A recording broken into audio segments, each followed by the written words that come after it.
भजले नमः शिवाय तेरा पल पल बीता जाए प्राणी भजले नमः शिवाय भजले नमः शिवाय भजले नमः शिवाय भजले नमः शिवाय प्राणी भजले नमः शिवाय तेरा पल पल बीता जाए प्राणी भजले नमः शिवाय तेरा पल पल बीता जाए प्राणी भजले नमः शिवाय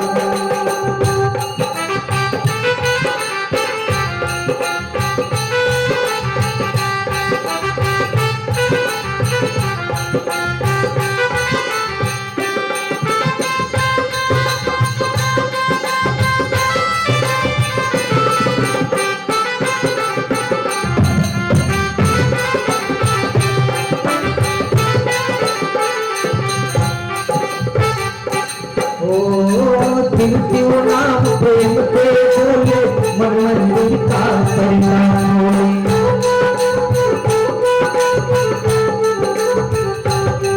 बोले शिव नाम प्रेम से बोले मन मंदिर का परिणाम बोले तेरी आंखों की जाए बदले नमः शिवाय तेरी आंखों की जाए बदले नमः शिवाय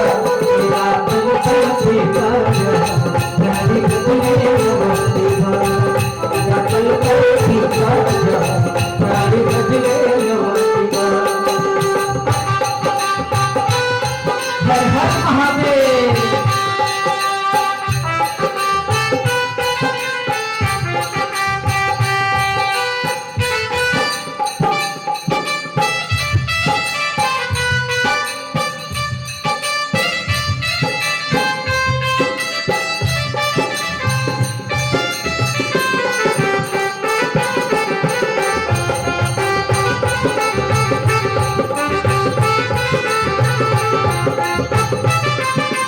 ये दुनिया पंछी के मेला ये दुनिया पंछी के मेला मनवाए उड़ जाए अकेला मनवाए उड़ जाए अकेला सगे संग समझ रह जाए प्यारी बजले नमः शिवाय तेरा कल कल बीता जाए प्यारी बजले नमः शिवाय भजले नमः शिवाय प्यारी भजले नमः शिवाय तेरा पल पल बीता जाए प्यारी भजले नमः शिवाय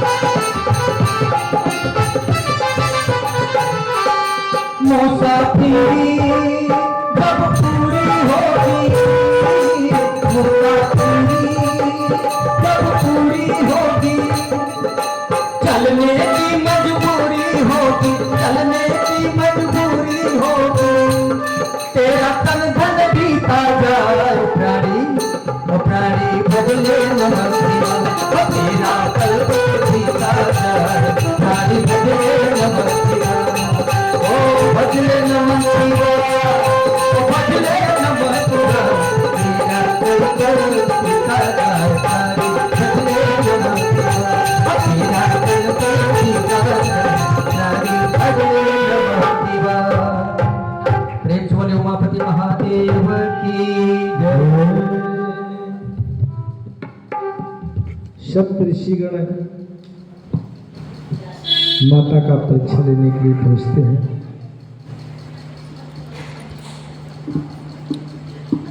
कहते हैं कि हे देवी आप इतना घनघोर तपस्या कर रही हैं, हम बहुत दिनों से आपको देख रहे हैं, कठिन तपस्या कर रहे हैं। आखिर ऐसी कौन सी बात है जो आप इतना कठिन तपस्या करें, आखिर इसका कारण क्या है? क्या चाहती हैं आप? बोले मुनि सुन शैल कुमारी, करह कमन कारण तपभारी। ऐसा कौन सा कारण है जिसके कारण आप इतना कठिन तपस्या करती है? के अवराधों का तुम चाहो, हम संग सत्य मरम किन कहूं। आप मुझे बताइए, हम आपकी कुछ सहायता करें। सप्त ऋषियों की वाणी को सुन करके माता पार्वती कहने लगी कि हे ऋषिगण, मुझे बड़ा संकोच होता है, परंतु आप पूछते हैं तो बता देती हूं। मैं देव ऋषि नारद जी की प्रेरणा से तपस्या कर रही हूं। भगवान शिव को पति के रूप में प्राप्त करना चाहती हूं। भगवान शिव को पति के रूप में प्राप्त करना चाहते हैं। ऐसा माता गौरा पार्वती ने जब कहा तो सप्त ऋषियों ने बहुत जोर से हंसा, बहुत जोर से हंसा, खूब हंसा। इतना हंसा, इतना हंसा कि लोटपोट हो गए हंसते हंसते।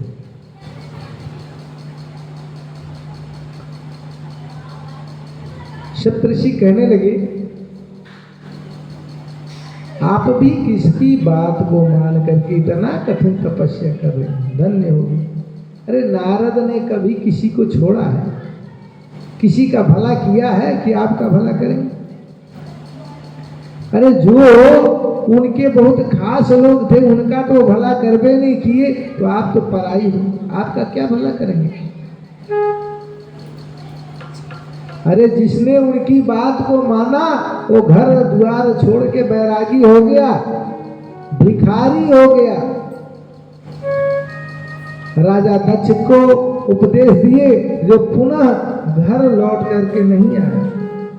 चित्रकेतु के घर को उन्होंने बर्बाद ही कर दिया। अरे नारद का तो काम ही ऐसा है कि बिना बुलाए पहुंच जाते हैं और इधर का उधर, उधर का इधर करके सब काम बिगाड़ देते हैं। जब नारद जी का अपने करीबी लोगों के साथ ऐसा व्यवहार है तो फिर आप तो पराई हो। आपको भड़काने में उन्हें क्या दया आ सकती है? ऐसे व्यक्ति पर कैसे विश्वास कर ले? कहाँ हो गवन सुख से बरपाए, कहाँ हो गवन सुख से बरपाए।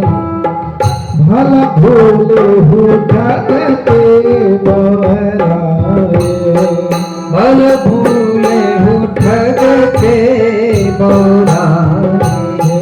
भला भोले हो ठगते भल भूरी हो ठगते बौराई। पंच कहे शिवा सती दिवाये, पंच कहे शिवा सती दिवाये। पंच कहे शिवा सती दिवाये, पंच कहे शिवा सती दिवाये।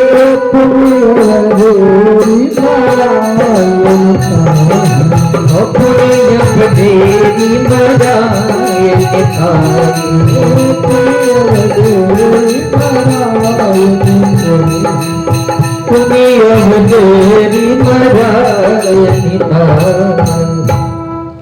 धन्य हो आप नारद की वचनों पे विश्वास कर ली। अरे पंचों ने कहा तो दक्ष ने अपनी पुत्री सती का विवाह शिव से कर दिया। आखिर परिणाम क्या हुआ? बेचारी जा करके अपने मायके में जल के मर गई। यही तो है। ऐसे वर से विवाह करने से क्या फायदा?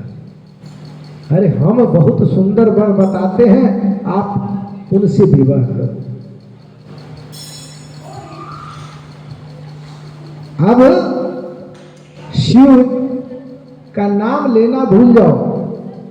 उन्हें सती को कौन सा सुख दे दिया?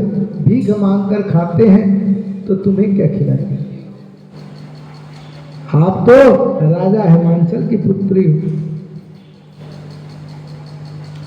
हम तुम्हें सुंदर वर बताते हैं जो योग्य वर हैं। आपके जैसे सुंदर योग्य वर हैं वैकुंठपुरी के भगवान विष्णु हैं, जो हर प्रकार से आपके योग्य हैं, बहुत सुंदर है, जो सारे संसार का पालन करते हैं, सुंदर वस्त्र धारण करने वाले हैं, जिनके दर्शन मात्र से आनंद की प्राप्ति होती है। सप्तऋषियों की बातों को सुन करके माता सती पार्वती कहने लगी, हे ऋषिगण, आपने जो कहा वो तो सत्य है, परंतु हम तो शिव को अपने हृदय में वरण कर चुकी हैं। शिव को पति के रूप में हमने स्वीकार कर लिया है। अब फिर हम किसी दूसरे से ब्याह करने के योग्य नहीं रहे। अब हम कैसे दूसरे से विवाह कर सकते हैं? इसलिए अब आप हमें क्षमा करें, अपना उपदेश अपने पास रखें। नारद जी ने जो कहा है उसी को सत्य मान करके, अपने भाग्य पे भरोसा करके हम उनकी तपस्या कर रहे हैं, और हमें विश्वास है कि नारद जी ने जो उपदेश दिया है वो सत्य होगा। मैं उनको अपना गुरु स्वीकार कर चुकी हूं। मैं उनके उपदेश को नहीं त्याग सकती।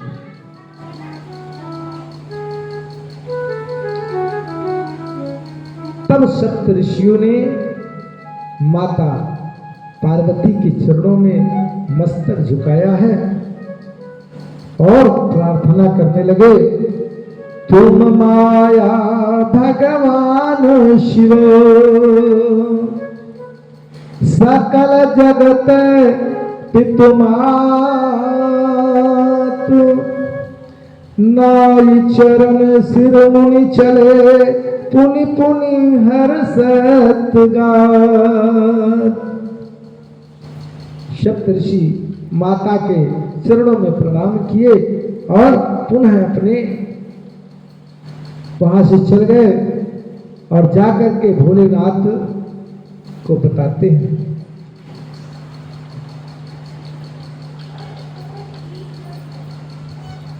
ऋषि इनके प्रेम की बातों को सुना रहे हैं, भोलेनाथ को बता रहे हैं, और इधर तारकासुर नामक एक असुर अपने बाहुबल से समस्त देवताओं को जीतकर इंद्रपुरी पर कब्जा कर लिया। तारकासुर का वध वही कर सकता था जो भगवान शिव के वीर से पैदा हुआ पुत्र होगा, वही जो है तारकासुर का वध कर सकता है। उसको ऐसा वरदान था।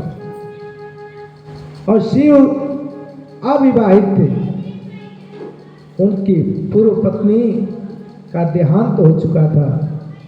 शिव का पुनः विवाह करना आवश्यक था। सभी लोगों ने शिव जी से विवाह के लिए तैयार करना है, लेकिन शिव जी समाधिस्थ हो गए थे। शिव जी समाधि में लीन हो गए थे। अब विवाह कैसे हो? सभी लोगों ने एक बैठक किया और उस बैठक में यह निर्णय हुआ कि समाधि से शिव जी को कौन बाहर लावे। सबके पसीने छूट रहे थे, आखिर भोलेनाथ को समाधि से बाहर कैसे लाया जाए।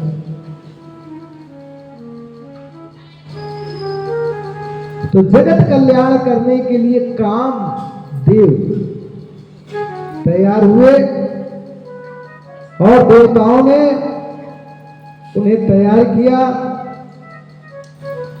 कामदेव जा करके अपना प्रभाव जमाए हैं जिस जगह बाबा भोलेनाथ तपस्या कर रहे थे। अपने पूरी सेना के साथ ऋतुराज वसंत भ्रमण कोकिला आदि पक्षियों के साथ आकर अपना प्रभाव फैलाया। भय काम बस जोगी से तापस पार्वती आदरणी को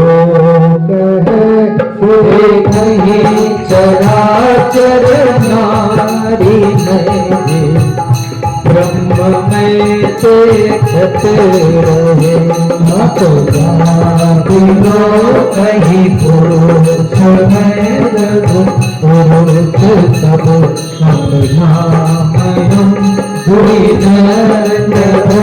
ब्रह्मांड कामकृत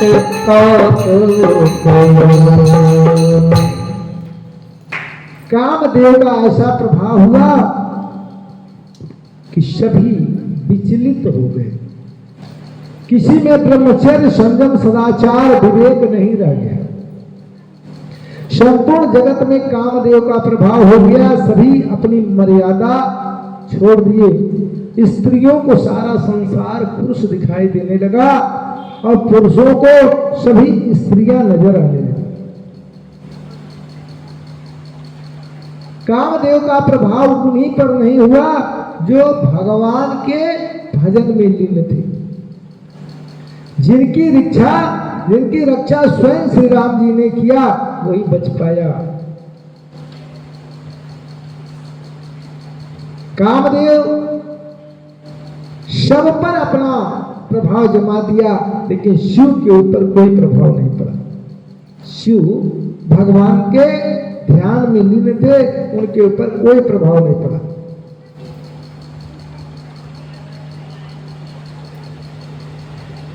सारे प्रयास जब कामदेव के फेल हो गए, तब खींच कर क्रोधित हो गया कि इतना प्रभाव मैंने डाला, लेकिन शिव के ऊपर कोई असर नहीं पड़ा।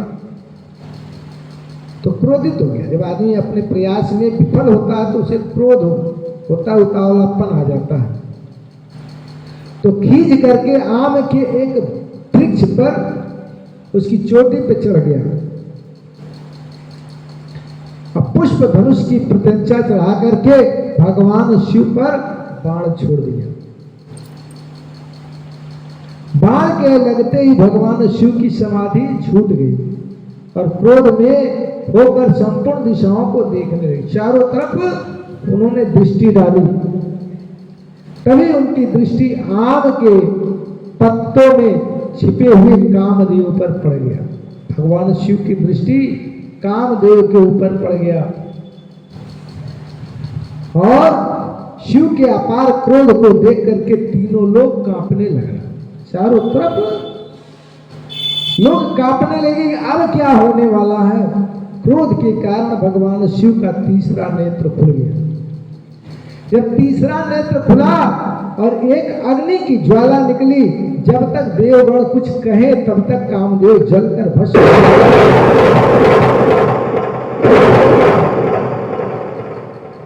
कामदेव जलकर भस्म हो गया, उसकी राख पृथ्वी पर आ गई। कामदेव के भस्म होने की खबर पाकर के रति व्याकुल होकर के शिव के पास पहुंची। भगवान शिव बहुत प्रकार से समझा करके उसे सांत्वना दी। जब जदुवंश कृष्ण अवतारा, जब जदुवंश कृष्ण अवतारा, जब जदुवंश कृष्ण अवतारा, जब जदुवंश कृष्ण अवतारा, हुई है हरण महामहिधारा, हुई हरण महामहिधारा, हुई हरण महामहिधारा। कृष्ण तनय होइए पति तोरा, कृष्ण तनय होई पति तोरा,